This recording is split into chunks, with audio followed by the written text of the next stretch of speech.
puertas, ¿no?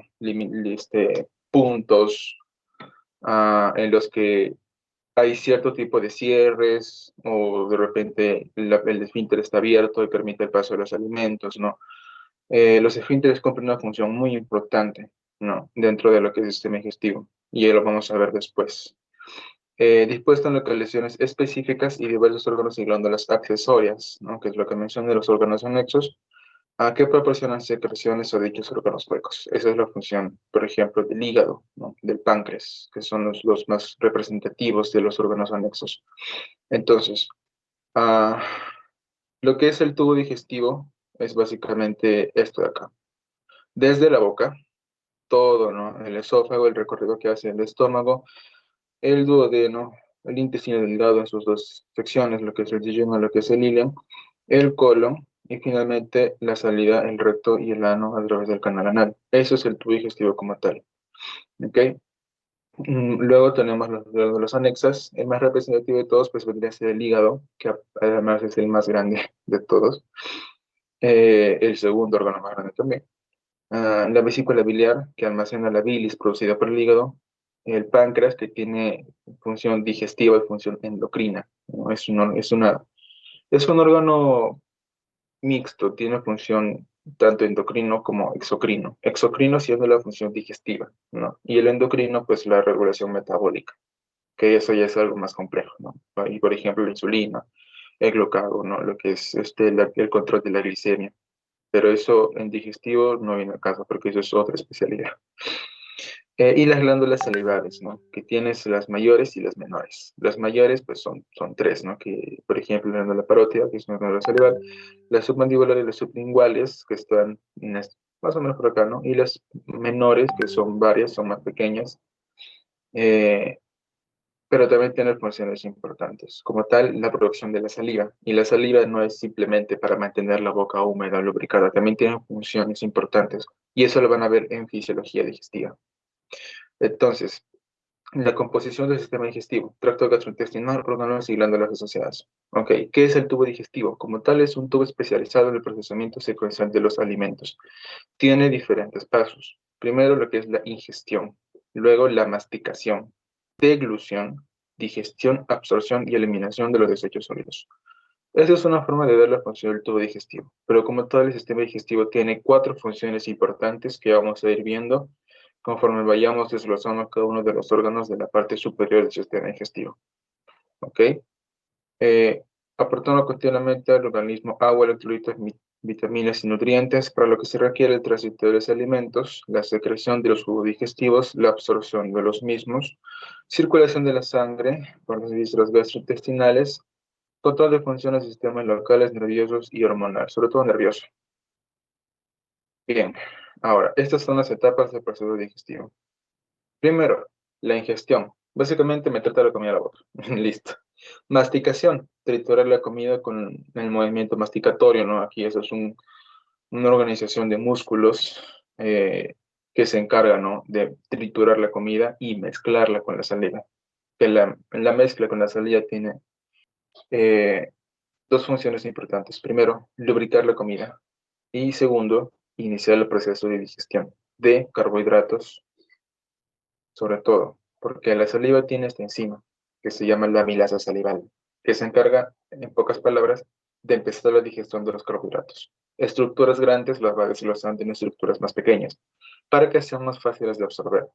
Ojo, el inicio de este proceso de digestión de los carbohidratos no es muy wow, no es súper relevante. Empieza así, y es importante mencionar eso, pero ¿dónde sucede este proceso de digestión, ¿no? Que es la trituración de las macromoléculas? Sobre todo en el duodeno. ¿Por qué? Por los jugos pancreáticos. ¿Ok? Aquí empieza, pero no es tan relevante. Luego la deglución, que es básicamente pasar la comida de la cavidad oral hacia el resto del tubo digestivo, ¿no? Hacia el esófago a través de la faringe. Hace pasar de la boca del estómago cualquier sustancia sólida o líquida. Luego aquí está la digestión, que como pueden mencionar también se empieza en la boca. El estómago, aquí donde están las proteínas, aquí empieza la digestión de las proteínas, con una enzima también especial, que se activa específicamente con el pH ácido del estómago. porque el estómago, el ácido estomacal, es tan ácido que tiene un pH de 2, sumamente ácido. ¿Ok? Entonces, esta enzima, la pepsina, está diseñada específicamente para trabajar en ese ambiente. No trabaja en otro ambiente que sea neutral o alcalino. Se desnaturaliza, deja de funcionar. Y luego la digestión, ¿no? Pues aquí en el intestino delgado del duodeno. Eh, Luego la absorción, que también sucede a través de todo lo que es el intestino delgado. Y cómo se realiza, eso también lo van a ver en fisiología. Y finalmente la ingestión o la excreción o defecación, que básicamente es expulsar las heces de los materiales no digeridos. Aquí nosotros podemos encontrar mm, dos, tres de los procesos, ¿ok? No, aquí para las cuatro funciones del sistema digestivo. Primero, lo que es el transporte. El transporte de los alimentos se realiza a través del peristaltismo. ¿Qué es el peristaltismo? Este es el movimiento coordinado de los músculos, de todo el tubo digestivo. ¿Okay? Esto es un proceso autonómico. Nosotros no tenemos control sobre esto. Sucede por sí mismo. ¿Cuál es el estímulo? La distensión de la luz de las estructuras. Empezando por el esófago. Cuando tú deglutes, cuando tú comes, el esófago se estira un poco, ¿no? Entonces, ese estiramiento permite que el peristaltismo se estimule.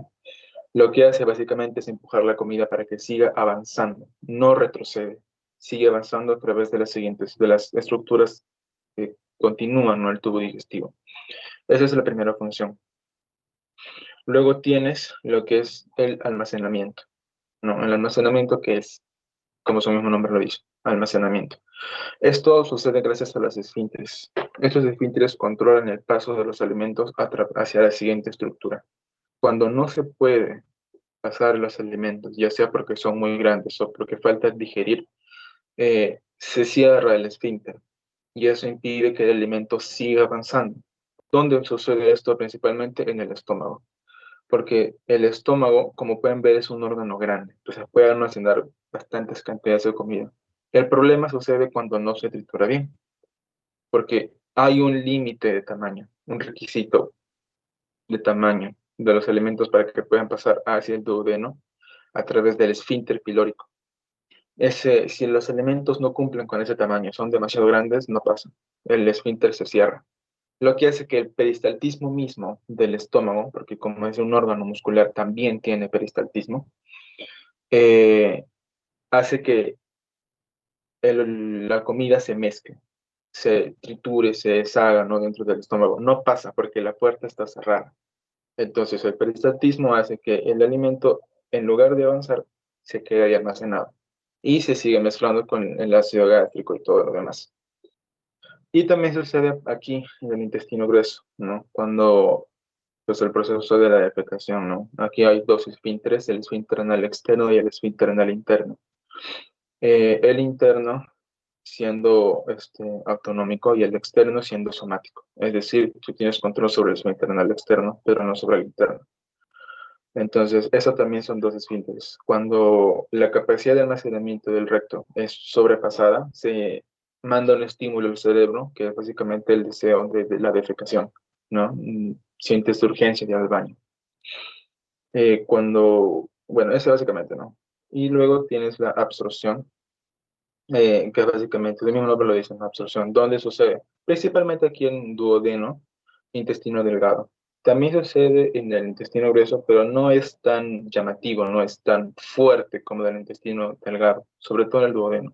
Y luego tienes la secreción como tal, que, por ejemplo, tienes, ¿no? Lo que es el hígado, la producción de la bilis, el páncreas con la producción de los jugos pancreáticos, de las enzimas pancreáticas. Entonces, esas son las cuatro funciones principales que tiene el sistema digestivo.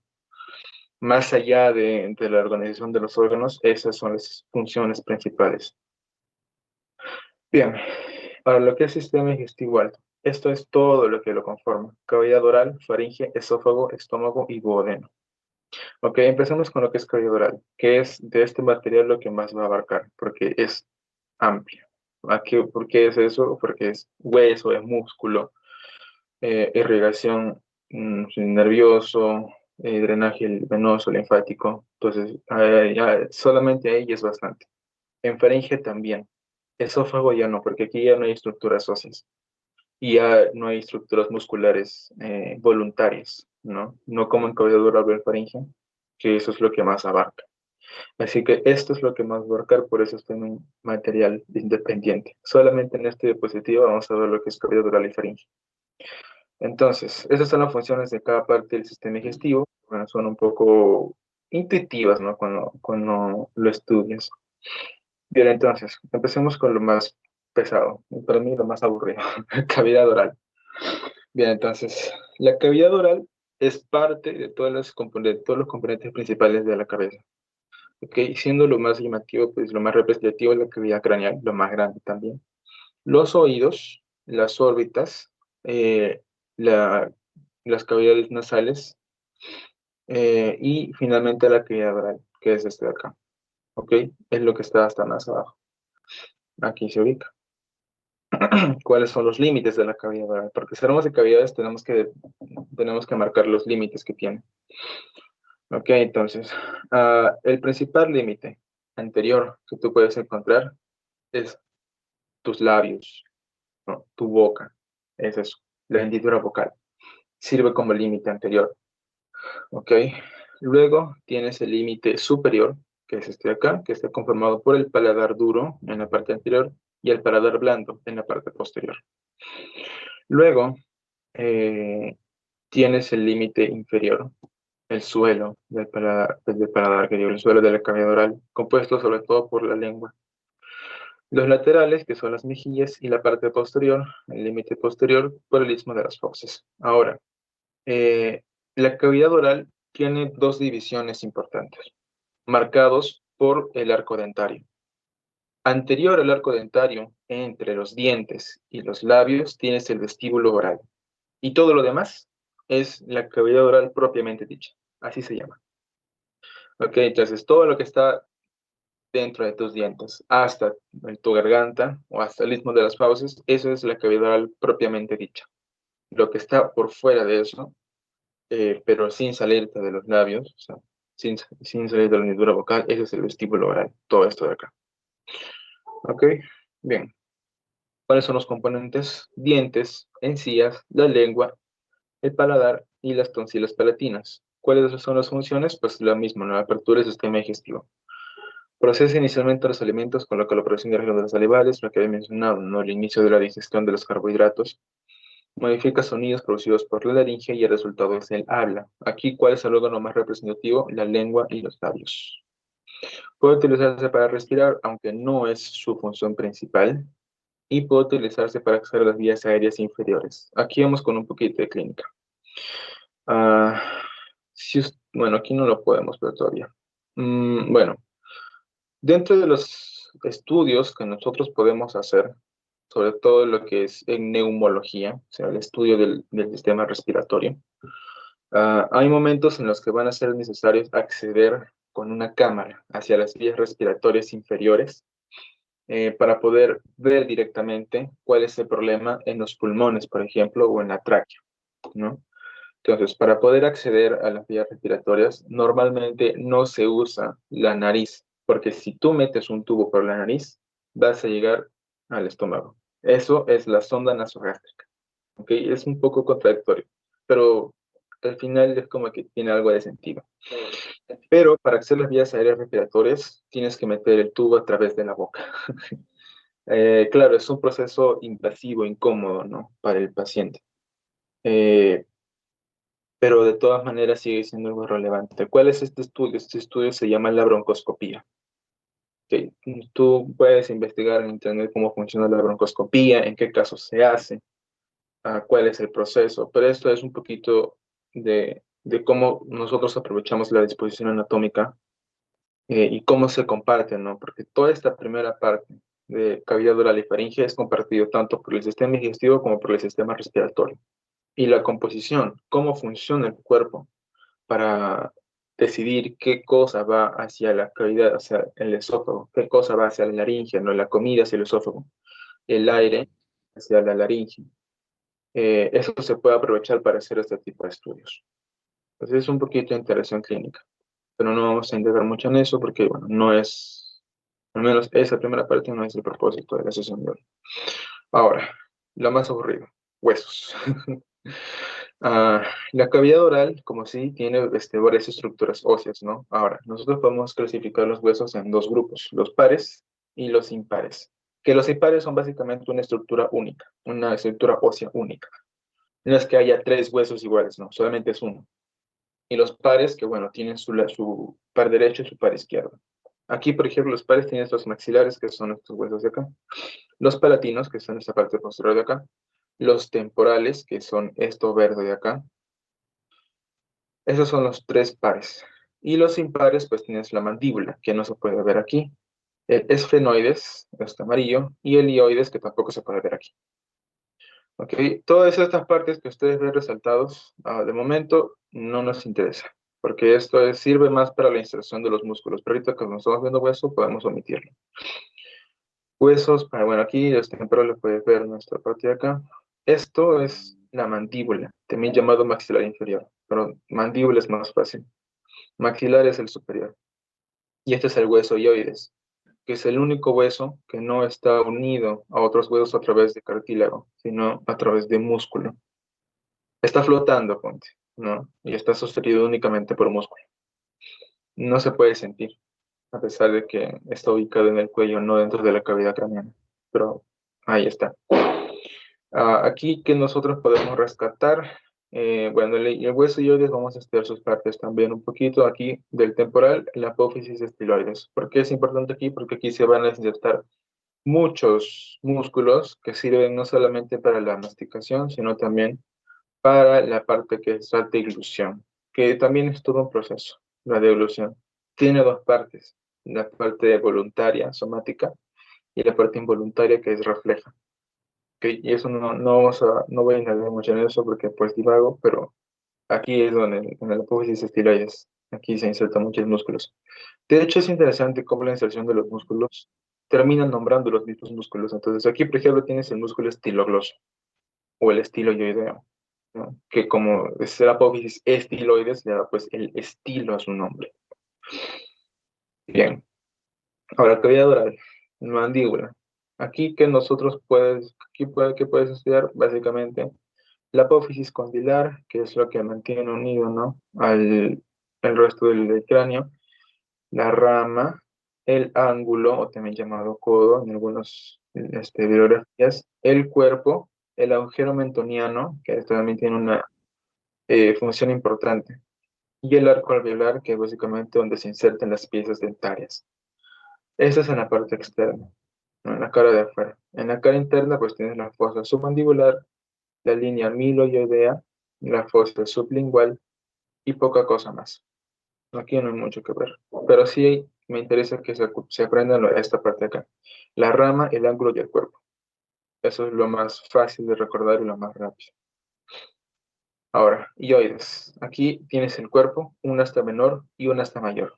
En el asta mayor se insertan también varios músculos que no solo sirven como parte de la estructura de la lengua.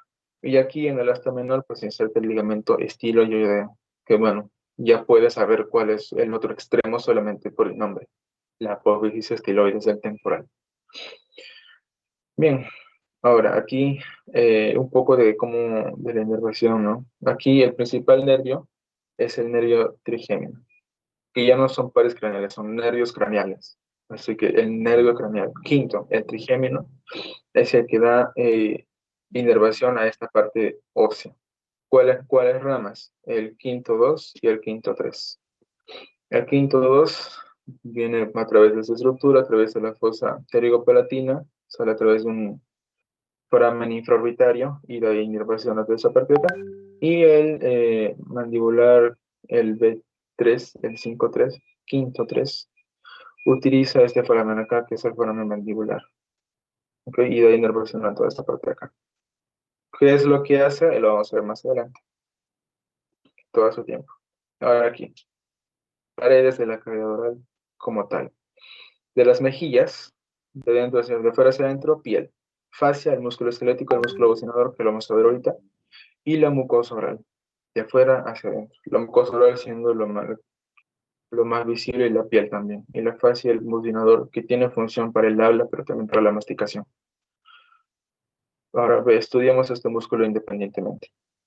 Es un músculo de la expresión facial, como ya era mencionado, ¿no? Está en el mismo plano que el constructor superior de la faringe, que es un músculo que lo vamos a ver más adelante, pero aquí lo pueden ver, ¿no? El constructor superior está básicamente en el mismo plano. ¿Y cuáles son las inserciones? Posteriormente, el rafio pterigomandibular.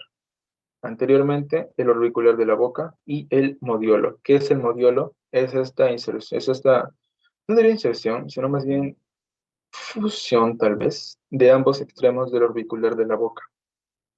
¿Ok? Esas son las inserciones que tiene. Y también se inserta la mandíbula.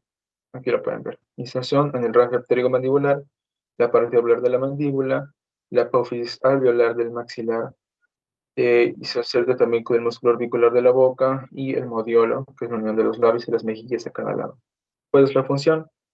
Sujetar las mejillas con los arcos alveolares y conservar el alimento entre los dientes cuando se mastica. O sea, que no se te salga la comida de la boca. Inervación motora. Cuando estudian inervación de los músculos, tienen que estudiar inervación motora e inervación sensitiva. Pero también hay algunas estructuras que tienen inervación sensorial, que es básicamente los órganos de los sentidos. Aquí, por ejemplo, sensorial, la lengua. Pero como este es un músculo nada más, no tiene función adicional, motora y sensitiva. Motora, ramo vocal del nervio facial, el quinto 2. Y sensitiva, no, el séptimo, perdón, nervio facial, el séptimo. Y aquí, inervación sensitiva, ramo vocal del nervio mandibular, el quinto 3, que inerva en la piel y la mucosa oral. Listo. ¿Por qué el facial? Porque el facial es básicamente el nervio que te permite hacer tus expresiones faciales. Esa cara de disgusto cuando la persona que no te cae pasa frente de ti, ahí está. Funciona así. Ahora, el suelo. Me gustaría complementar con imagen. Hay imágenes más adelante, pero ahorita, para que se hagan la idea, el suelo está formado por tres estructuras, dos pares musculares y la lengua. El primer par muscular, tienes el músculo miloideo. Este llena el hueco que hay entre entre ambos eh, cuerpos mandibulares, con una forma de U entre las superficies. Me parece que alguien tiene su micrófono encendido. Chicos, revisen su micrófono. No vayan a estar diciendo después que no sé enseñar, y que yo sí sé enseñar. Bien. Ah, Bien, como decía, los músculos miloideos tienen el hueco con forma de U entre las superficies derecha e izquierda del cuerpo de la mandíbula. O sea, el cuerpo de la mandíbula, tanto derecho como izquierdo, es un espacio vacío, ¿no? Entonces, llena ese hueco en forma de U. Y esa unión, que bueno, se unen en una línea media, ¿no? Ambos músculos miloideos constituyen un diafragma muscular. No confundir con el diafragma, que también es un diafragma. Pero aquí imagínense como si fuera una telita que los une, ¿no? Una tela muscular, ¿ya? Y luego tiene los músculos genioideos, que forman una cuerda, ¿no? Por encima del diafragma muscular que van desde la mandíbula, desde la parte más anterior de la mandíbula, en la parte frontal, hasta detrás del ilioides, ¿ok? Y luego tienes la lengua, que está por encima de los músculos genioideos. De repente ahorita es un poco difícil imaginarlo, pero con las imágenes se va a entender mejor. Y luego tiene las glándulas salivales, la sublingual y la submandibular y los conductos propios hasta el drenaje, ¿no? Que ya se da en la propia cavidad oral. Si ustedes sienten con su lengua, tocan la parte de abajo, ¿no? El suelo de abajo de la lengua y sienten como una mollejita ahí, esos son las salidas de las glándulas salivales. Si la aplastan, van a sentir que sale más saliva. Ok, orígenes, esto podemos omitirlo tal vez. Función. Estructura de sostén del piso. Participa en la elevación y el avance hacia adelante del hueso ioides y de la laringe durante los estadios iniciales de la deglución. ¿Ok? Y aquí también deglución. Tiran del hueso ioides y debido a la unión con la laringe, la llevan hacia arriba, elevan el ioides y hacia adelante durante la deglución. Entonces estos músculos tienen función en la deglución. La inervación, bueno, lo puede estudiar también, pero ahorita no voy a indagar mucho en eso, porque como este diapositiva es muy amplia, no quiero extenderme demasiado. Ahora sí, imágenes. ¿Qué músculo es este? Este es el miloideo. ¿Ok? Como pueden ver, se une con la línea miloidea, el rafe, une ambas ramas mandibulares, formando un pequeño diafragma. Luego tienes el geneioideo, que usa la parte posterior, las espinas mentonianas inferiores como inserción anterior y luego en la parte posterior alioides. Esto es más o menos como se ve. Pequeño diafragma biloideo en forma de U, sí, en forma de U, y el geneioideo que es como una cuerda, ¿no? Una cuerda muscular. Ahora, triángulo orofaringeo. En anatomía, cuando tú estudias un triángulo, no solamente estudias cuáles son los límites, sino también qué estructuras pasan a través del triángulo. Esto sirve muchísimo en cirugía, ¿ok? Entonces, en este triángulo vamos a ver los límites. Es este de acá, eso que ya pueden ver. Primero, borde libre posterior del músculo miloideo. Ya tienes un cateto. Después, borde inferior del músculo constrictor de la faringe. Otro cateto. Y luego la hipotenusa, que es el músculo constrictor medio de la faringe. Ya está. ¿Qué estructuras pasan por aquí? Músculos, el hiogloso y el estilogloso, la vena y arteria lingual, los nervios lingual, hipogloso, el doceavo par, nervio craneal, perdón, el glosofaringeo, el noveno y vasos linfáticos. Entonces, estas son las estructuras que pasan a través de este triángulo de acá, que como tiene catéteres, miloidea, constrictor superior y el constrictor medio. Límites. Listo. Ahí es todo lo que tienen que aprender de esto. Ahora la lengua.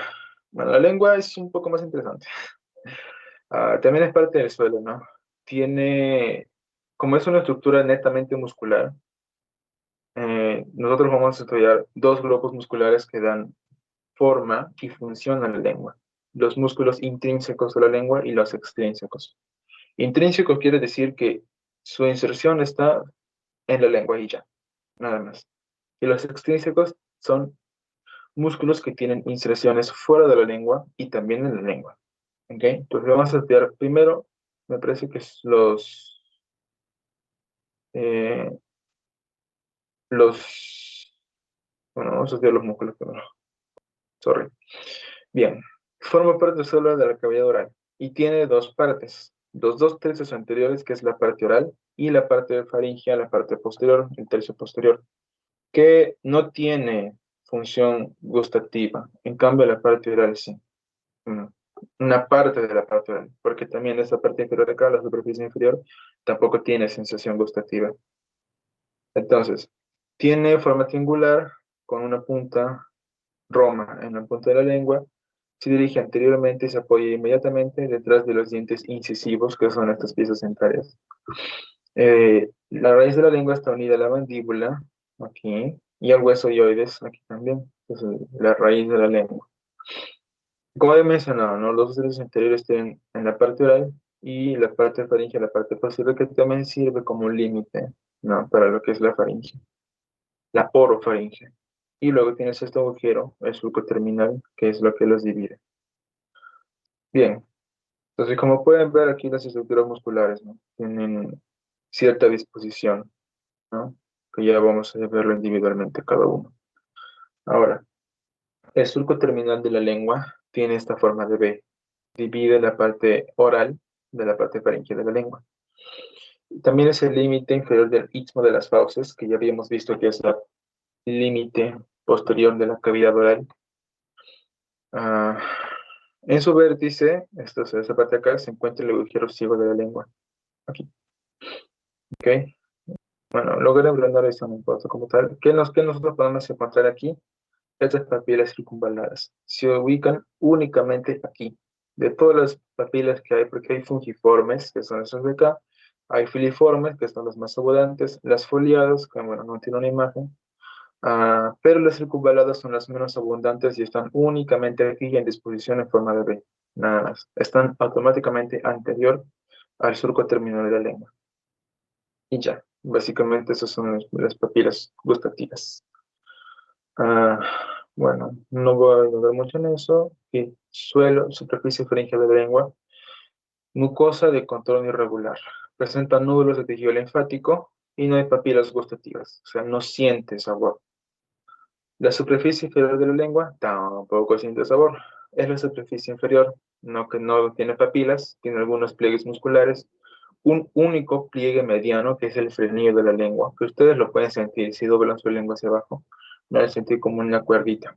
Ese es el pliegue mediano. Sobre cada cara hay un frenillo y una vena lingual. Que bueno, si ustedes levantan la lengua van a ver una estructura tortuosa, ¿no? Esa es la vena lingual, que es medio verdosa, medio azul. Bien. Ahora, los músculos de la lengua. Empezando, me parece que vamos a empezar con los extrínsecos. Bueno, con los intrínsecos ya. Bien, porque eso es más fácil. Como he mencionado, ¿no?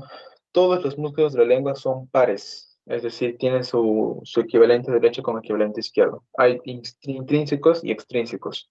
Todos son inervados por el nervio hipoglóso, que es el 12º nervio craneal, excepto el palato gloso, que está inervado por el nervio vago. El único. Todos los demás por el hipoglóso. ¿Ok? En los extrínsecos tienes el palato gloso, el estilogloso, iogloso y el geniogloso. Y los intrínsecos, el longitudinal superior, hacia arriba, los verticales, el longitudinal inferior y los transversos. Y ya está. Y luego tienes el tabique, que como tal no es parte de los músculos, pero bueno, es una unión fibrosa, ¿no? Que está exactamente en la línea media. Bien, ahora los intrínsecos, como he mencionado, se originan e insertan dentro de la lengua y ya está.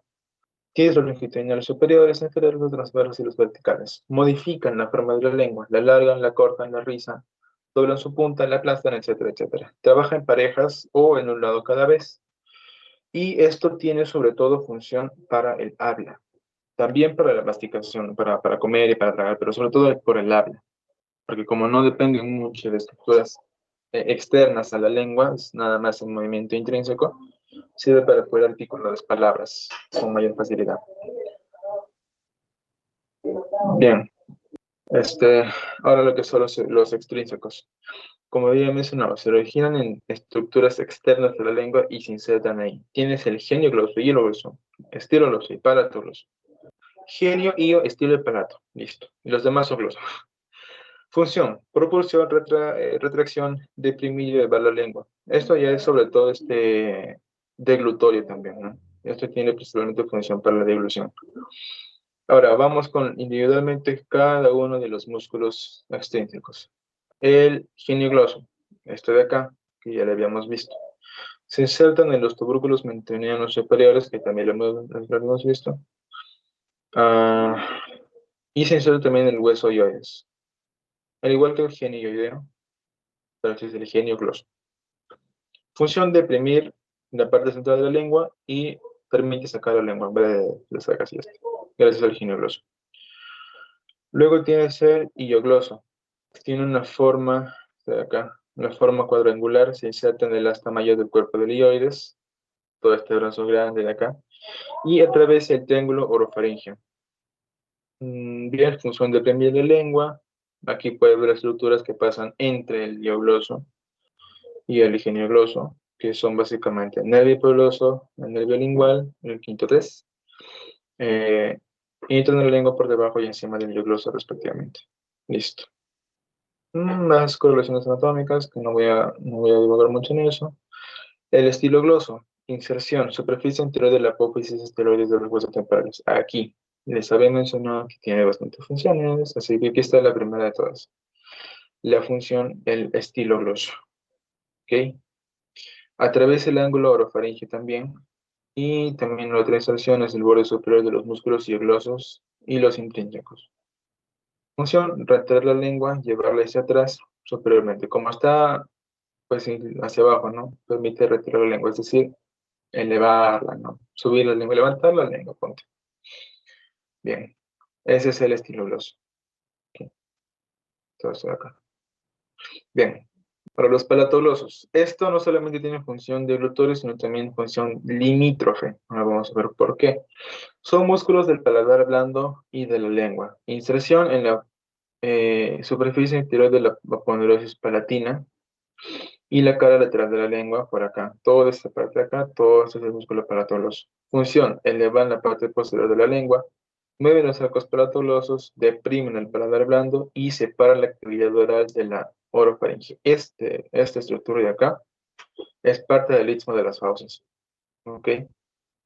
Forma lo que es pilar, puedes llamarle, el pilar palatoloso, ¿no? Que es esta parte de acá anterior. Pero también hay un pilar posterior que tiene otro nombre y vamos a ver cuál es. Eh, y entre estas dos pilares está pues las amígdalas, ¿no? Que son estructuras, son colecciones linfoides, ¿no? Colecciones linfoideas. Bien, ahora, la lengua, venas, arterias y nervios, toda la base linfática, bueno, eso. mm, ¿Qué arteria y vena se encargan de la irrigación y drenaje de la lengua? Pues la arteria lingual y la vena lingual. Listo. ¿La arteria lingual de dónde viene? De la carótida. Bueno, casi todas las estructuras de la cabeza vienen de la carótida, pero la externa e interna, la externa. Bien, y bueno, todo el drenaje venoso llega finalmente a la yugular interna y el drenaje linfático una cadena ganglionar que recorre inferior, o sea, hace su recorrido de arriba hacia abajo, usando como soporte la vena yugular interna. Ok, aquí sensitivos, lo que es, no, no sensitivo, sino sensorial, todo esto es sensorial. Ah, dos tres anteriores, la parte oral, la sensación general del nervio mandibular a través del quinto 3 del nervio lingual y sensación de olfato gusto a través del nervio facial. Y el tercio posterior faríngeo, sensación general y especial del gusto sensorial a través del glosofaríngeo. No tiene papilas gustativas, así que no está hecho para poder detectar los sabores, no tanto como el anterior, ¿no? Pero bueno, tiene esta inervación, ¿no? Sensorial. Los motores, pues el hipogloso, ya también lo hemos visto. Todos excepto el palatoloso que tiene inervación con el vago. El vago está muy metido en todo lo que es digestivo. Techo. Empezamos con el paladar duro, la parte anterior. Separa la cavidad oral de las cavidades nasales. Ok, por arriba y por debajo. Cubierto por mucosa respiratoria por arriba y mucosa oral por abajo. Las apófisis palatinas de los maxilares, es decir, esto de acá, forman las tres cuartas partes anteriores del paladar duro. Todo esto de acá. Y luego, las láminas fragmentarias de los huesos palatinos, el cuarto posterior. O sea, ustedes dividían toda esa estructura de acá en cuatro partes. Los tres cuartos anteriores, maxilar. Los posteriores, hueso palatino. Y ya. Es duro porque tiene un sostén óseo. En cambio, el blando no lo tiene. Es nada más mucosa. Por eso es blando. Y tiene ventajas de que sea blando. Facilita la devolución. Además de que sirve, ¿no? Como no diría como un esfínter, sino como una compuerta, ¿no? Ya que al momento de la deglución, el paladar blando sirve, ¿no? A través de dos pares musculares, como si fuera una especie de compuerta que impide que la comida pase hacia la cavidad nasal, ¿no? Y eso lo van a ver también en deglución, porque aquí en deglución es un montón de sistemas en simultáneo, trabajando en simultáneo, ¿ok? Aquí no hay mucho más que mencionar. Ahora, lo que es el paladar blando. Continúa posteriormente es el paladar duro.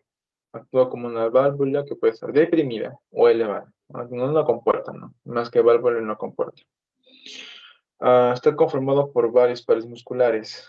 Aquí tienes el tensor del paladar, el elevador del paladar, los palatolosos, los palatofaringios, los ácidos de la úvula, que son exclusivamente para la úvula, y pues la inervación por el nervio vago, salvo el tensor del paladar, que está inervado por el mandibular, es decir, el quinto 3. Listo. Aquí un resumen, ¿no? Básicamente la función individual de cada uno. El músculo tensor tensa, el músculo elevador eleva. Estos son los más importantes. Y esos son los que voy a mencionar más. Aquí tienes el tensor y el elevador que está aquí. Ok, ¿por qué el tensor está más lateral? ¿Por qué el elevador está tiene más inserción, ¿no? Por así decirlo. Bueno, pues el tensor jala de ambos lados, mantiene tenso el paladar, el paladar blando, y el elevador pues lo eleva a través jalando todo lo que es, ¿no? Bien, estos son los más importantes. No hay mucho más que mencionar, que es el constrictor superior de la faringe, el rafe, pterygomandibular, el músculo bucinador, la cavidad nasal por acá. Ok. Imagínense, pasa la comida, ¿no? Tú deglutes la comida. Suponiendo que tienes un déficit en el tensor del paladar y en el elevador del paladar. Cuando tú deglutes parte de la comida, va a ascender a través de esa parte de acá, porque esto no está cerrado, no está cerrado. Todo esto también está cubierto por mucosa y el aire pasa. Comparten el mismo espacio en la faringe. Entonces, como no está 100% cerrado, suponiendo que tengas un déficit motor en estas estructuras musculares, la comida va a ascender a esta parte de acá, donde no debería estar. Es por eso que en conjunto el tensor y el elevador impiden que esto suceda. ¿Ok? Bien. ¿Qué más? Los músculos del paladar blando, el palato faríngeo. Bueno, aquí es el palato blando, ¿no? Pero aquí están los músculos de la óvula, la amígdala palatina. Bueno, aquí está el palato blando. Ok, les he mencionado que habían dos pilares importantes, ¿no? Que conforman lo que es el istmo de las fauces. Pues aquí está, el palato gloso anterior y el palato faríngeo posterior. Entre ellos está la amígdala palatina, que es de las tres amígdalas que tiene la faringe, suponiendo que esto también forma parte de la faringe, es la única que es evaluable en el examen físico a simple vista. Porque tú simplemente abres la boca y ahí la ves. Listo. Tiene que ser de un color rosadito. ¿Ok? Si tú lo ves rojo, lo ves grande, eso es una amigdalitis. Etiología, aquí en este momento no importa. Pero, por ejemplo, si tú lo ves inflamado, ya, amigdalitis de por sí. Pero lo ves con manchitas blanquecinas, amigdalitis bacteriana. Listo. Las etiologías son variadas, ¿ok? Los grupos bacterianos que pueden causar ese tipo de enfermedades también. Tratamiento no voy a hablar sobre eso, pero nada más tienen que saber cómo evaluar esto. ¿Cómo se ve? ¿Aquí hay una imagen? No, más arriba hay una imagen. Uh, bueno, si no lo encuentro ya fue, no lo encontré, fue. Bien, no vamos a buscar todo esto porque, pues, bueno, aquí hay una imagen. Aquí está. La amígdala palatina. Se tiene que ver así chiquita, apenas como si estuvieras humano. Si no lo ves, normal también. A veces suele ser pequeño, no siempre se va a ver. Aquí está, regresamos. Bien. Ahora, los músculos del paladar blando. Aquí está. La lengua, como tal, ¿no? El músculo palatobloso, que va desde el paladar blando hasta la parte muscular de la lengua. El palato faríngeo, que se conecta con la faringe. El músculo elevador del velo del paladar y el músculo tensor del velo del paladar y poca cosa más. Esas son todas las estructuras musculares que dan su función al paladar blando. De aquí, ¿cuáles son los más importantes? El tensor y el elevador. Listo. Bueno, eso es un poco de fisiología, ¿no? Pero aquí básicamente lo pueden, es cómo funciona, ¿no? Respiración sin alimentos o alimentos en la cavidad oral. O sea, cuando no tienes comida en la boca, tú respiras, el tensor, el elevador, o sea, el paladar blando está abierto, ponte, ¿no? Esta compuerta está abierta. Y por eso el aire puede pasar por aquí en la boca, en la cavidad oral y también por la cavidad nasal. Pero cuando tienes comida en la boca, no puedes deglutir y respirar al mismo tiempo. Es por eso que si tienes comida en la boca, esto se cierra. Y lo único que hace es que la comida puede, la comida que llega al aire, pasa a través de esta parte de acá. Y ya está. Listo. Mm, bueno, aquí está. Prisma de las fuerzas abiertas, encerrado. Bueno, esto no me importa mucho ahorita. Aquí donde se puede ver. Bueno, aquí la amígdala palatina que está. Tiene que verse así, normal, como si esto, o sea, sano. Lo vas a ver sano. Y eso es intuitivo. Y si lo describes, color rosita nada más. Rosa, tamaño pequeño, sin secreciones, sin color rojizo, ¿no? Que vendría a ser en términos semiológicos, color es un eritematoso. Bien, las arterias del paladar. Aquí no quiero perder mucho tiempo, porque voy a tardar más explicando lo que es la irrigación de todas estas estructuras de acá. Básicamente todo lo da la carótida externa. Listo. La arteria lingual es una rama directa de la carótida externa, la arteria facial también. La arteria facial es una rama de la carótida externa que viene por aquí abajo, pero aquí como está cortado no se puede ver. Pero si tú ves un libro completo de todo lo que es la arteria facial, vas a ver que tiene bastantes ramas en toda esa parte de acá. Entonces sí es una arteria importante. También tiene la carótida externa, tiene su arteria maxilar, las arterias palatinas menores y las arterias palatinas mayores, ¿no? Todo esto es de la carótida externa. Rama de la carótida común, rama de la aorta, o del tronco brachiocefálico en el lado derecho. Ahora, venoso, todo va a llegar hacia la vena yugular interna. Listo. Aquí, ¿qué puede sacar? El plexo pterygoideo. Listo. Y la vena maxilar y el drenaje venoso que bueno, va a recorrer esa estructura, va a llegar al plexo pterygoideo y finalmente va a drenar en la vena yugular interna. Y aquí está los linfáticos, los nódulos cervicales profundos, que usan como soporte a la vena yugular interna. Listo. Las piezas dentales también, los incisivos, los caninos, los premolares, los molares. Dato curioso. Ustedes conocen el diente de juicio. Ah, no es difícil que lleguen a escuchar a una persona afrodescendiente que se esté quejando de la muela del juicio. ¿Por qué? Porque su cráneo suele ser más grande. Hay más espacio para que emerja este tercer molar, esta muela del juicio, ¿no? Coloquialmente llamada así. En cambio, las personas, como por ejemplo algunos de nosotros, ¿no? Ah, no tenemos este espacio adicional que permite que el tercer molar brote sin mayor problema. Por lo tanto, cuando brota, si es que lo hace, porque no todos pasan, va a causar dolores y es necesario que se remueva, ¿no? Quirúrgicamente se tiene que remover. No a todos les pasa, eso es algo positivo porque sé que es muy doloroso. A mí no me ha pasado todavía, espero que no me pase nunca.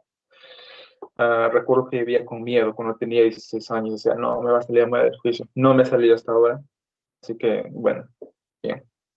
Pero la estructura ósea está presente, ¿no? Así que, bueno.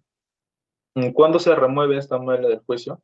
No siempre, solamente cuando causa molestia. Pero si es que está ahí, pero no ha brotado, no hay necesidad de removerlo. Algunos dentistas te van a decir que sí, que hay que sacarlo, pero según las guías, no hay necesidad. Solamente cuando causa molestia. Mira, que está. El conducto mandibular. Esto es importante, no se olviden de esto, lo vamos a ver en un ratito. Aquí lo vamos a ver. Jijiji. Ahora, ¿qué, ¿qué es lo que usa este conducto mandibular? El nervio mentoniano. Les he mencionado, no este foramen mentoniano, foramen mandibular.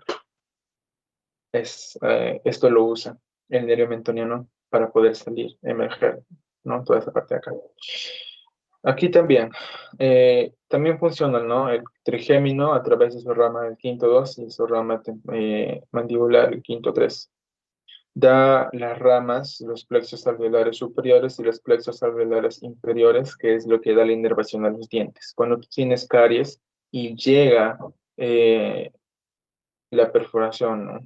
Por así decirlo, la infección hasta estos nervios, es sumamente doloroso, así que no les hagan caries. Ah, poquito de clínica también. ¿Qué bacteria es más asociada con la aparición de las caries? El Streptococcus mutans. Es, un- es una bacteria, es un estreptococo. ¿Ok? Es decir, que está dispuesto en cadenas, como el piógenes, pero mutante. Eh, Utiliza el azúcar, ¿no? Los supuestos azucarados, carbohidratos para poder alimentarse y multiplicarse. El problema es cuando genera una placa. Esta placa tiene la característica de ser bastante ácida, ¿ok?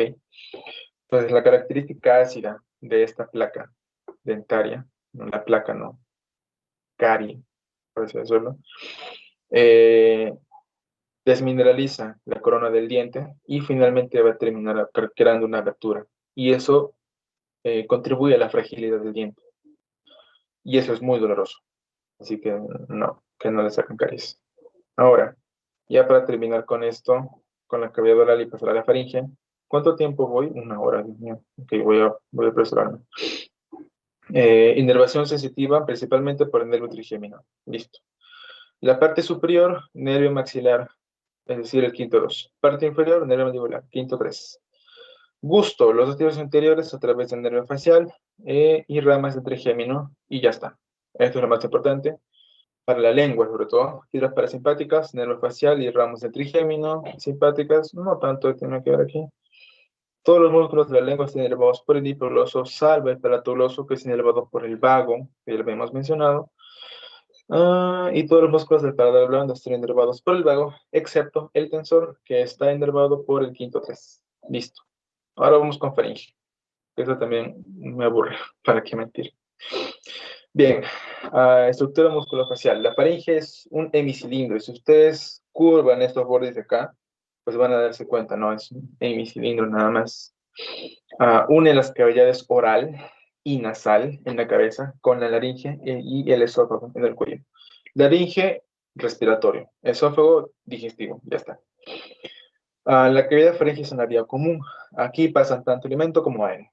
¿Qué es esta estructura que impide que la comida pase hacia las vías respiratorias? Eh, ya lo vamos a ver luego, pero spoiler es muy importante. Bien, ¿qué más?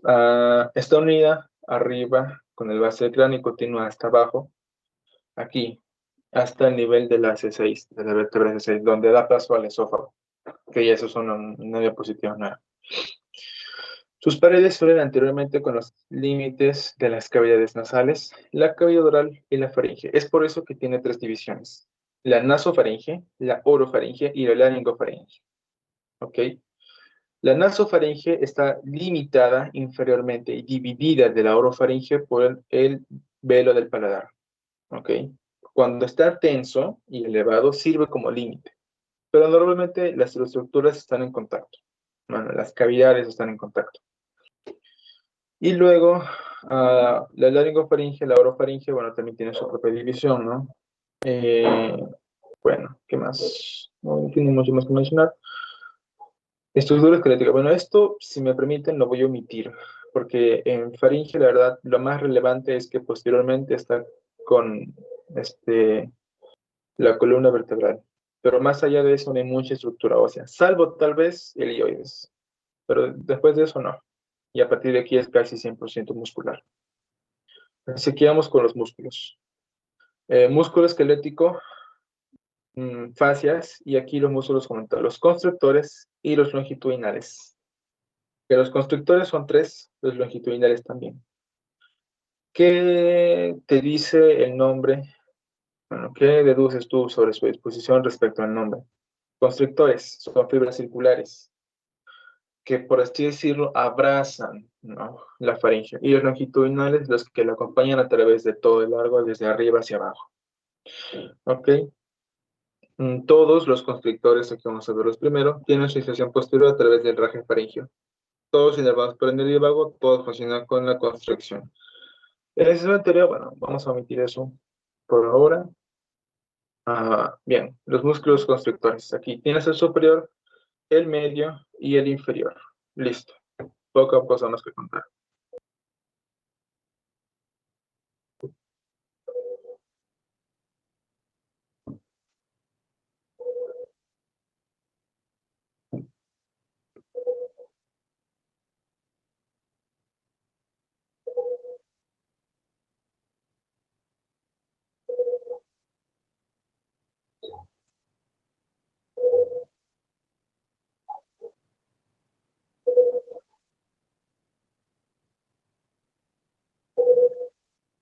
Chicos, ¿me escuchan? Me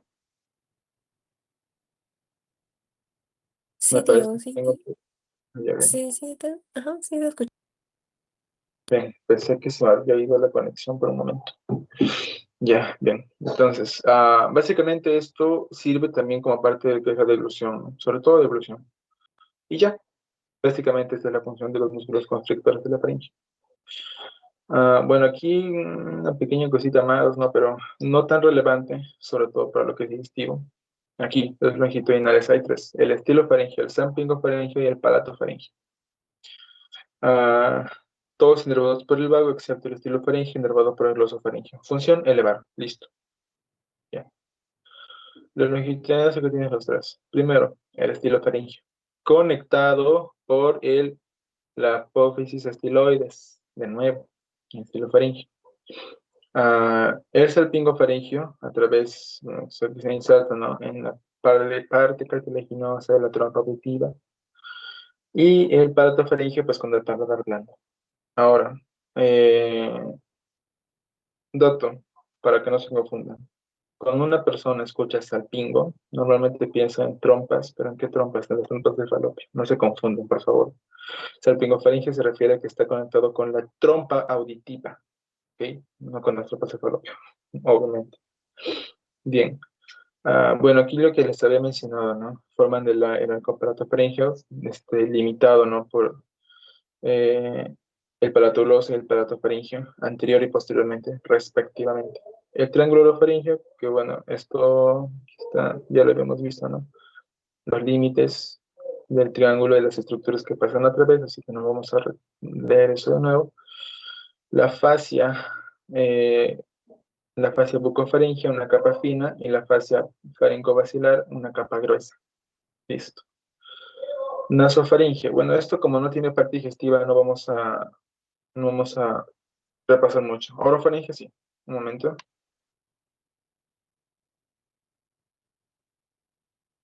Ya, disculpen. Ah, bien, ahora lo que es orofaringe está conectado anteriormente directamente con lo que es. Disculpa si mi gato se oye. Le gusta tener protagonismo. Con la cavidad oral, anteriormente, ¿no?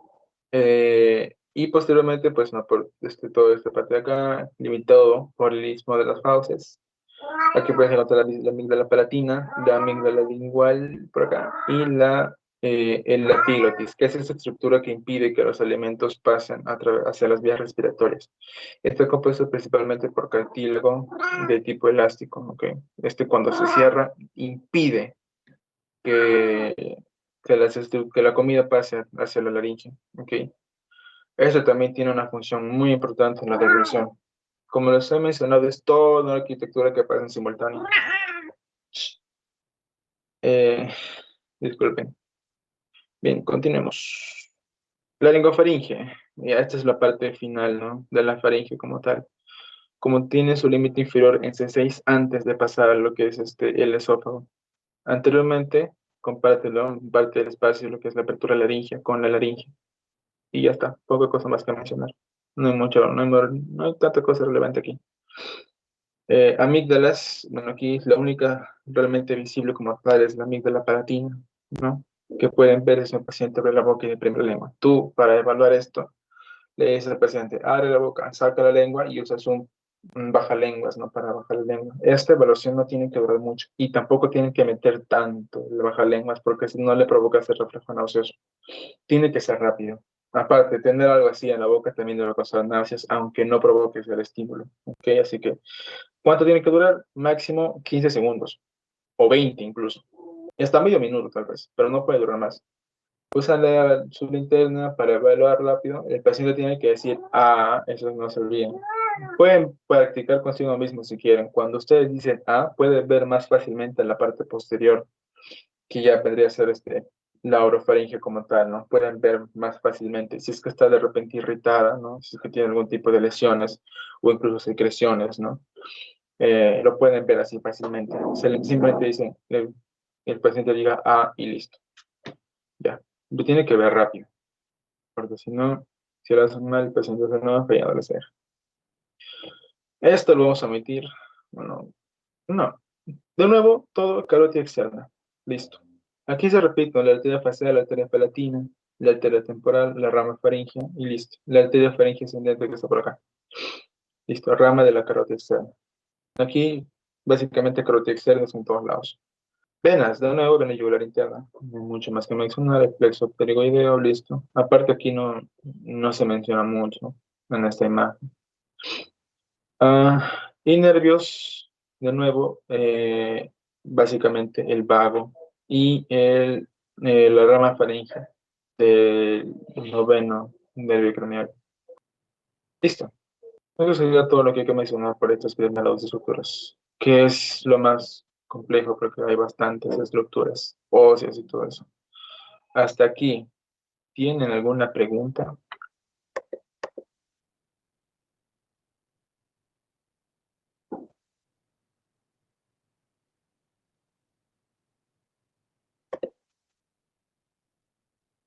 Pueden levantar su mano si quieren.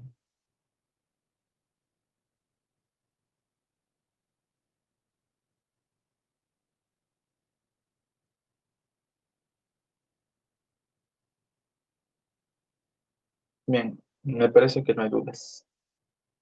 Así que un momento, ahorita voy a proyectar el material de la segunda parte de la sesión. Ya esto vamos a hacerlo más rápido porque no podemos pararnos mucho. Mm, Bien, ok. Voy a compartir mi pantalla.